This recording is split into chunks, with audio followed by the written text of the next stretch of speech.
Good morning all the student. Class 9th के student के लिए वीडियो है। इसमें जो हमने टॉपिक रखा है वो संवेग संरक्षण का नियम है। संवेग संरक्षण का नियम आइए देखते हैं क्या है। दो या दो से अधिक पिंडों के समुदाय पर कोई बाह्य बल कार्य न करे तो समुदाय का कुल संवेग स्थिर रहता है। इसे हम दूसरे शब्दों में ऐसे भी कह सकते हैं, यदि दो या दो से अधिक वस्तुओं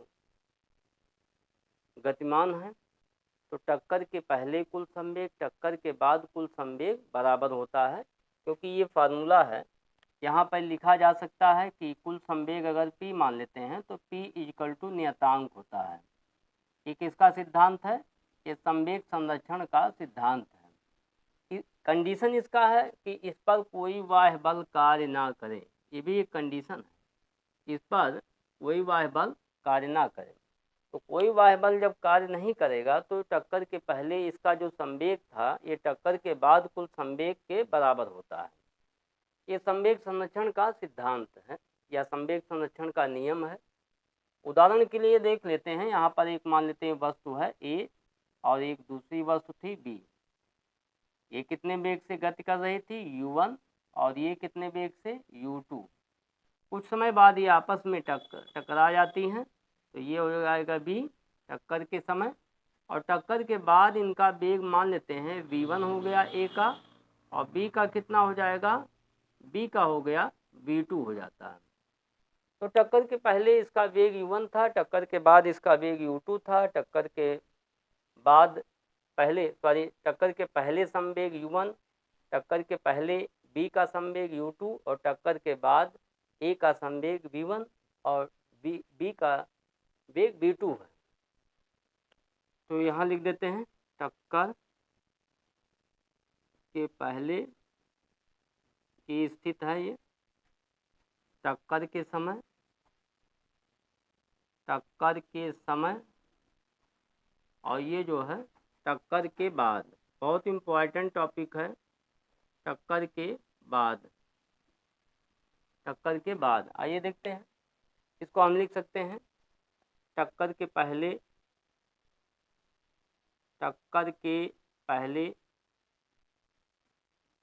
कुल संवेग टक्कर के बाद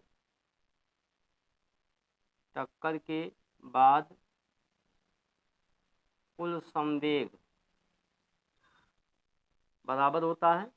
तो पहले कितना संवेग था? पहले का m1 u1 plus m2 u2 और इक्वल टू दूसरे का क्या हो जाएगा? m2 और v1 प्लस यहाँ पर m1 होगा, m2 ये हो जाएगा v2।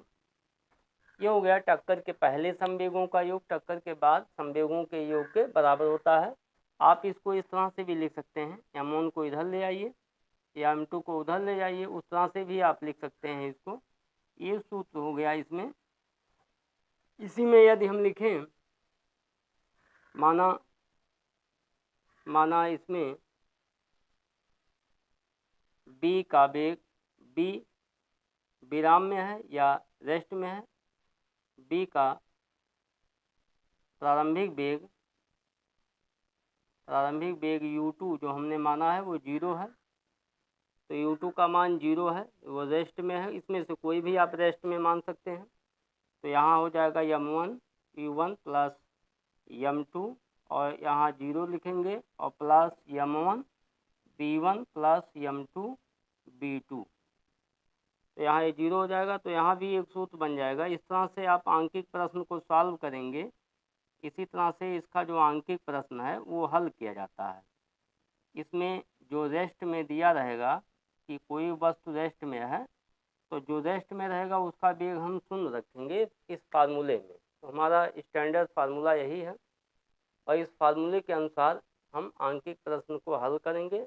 ये आपके किताब में काफ़ी क्वेश्चन दिए गए हैं संवेग संरक्षण पर आधारित, उसको आप हल करेंगे। तो उसमें जिसका वेग जितना दिया है वो मान रख कर और इसमें से और भी कंडीशन हम ज्ञात कर सकते हैं। धन्यवाद। नेक्स्ट अगले वीडियो में आपको हम फिर बताएंगे।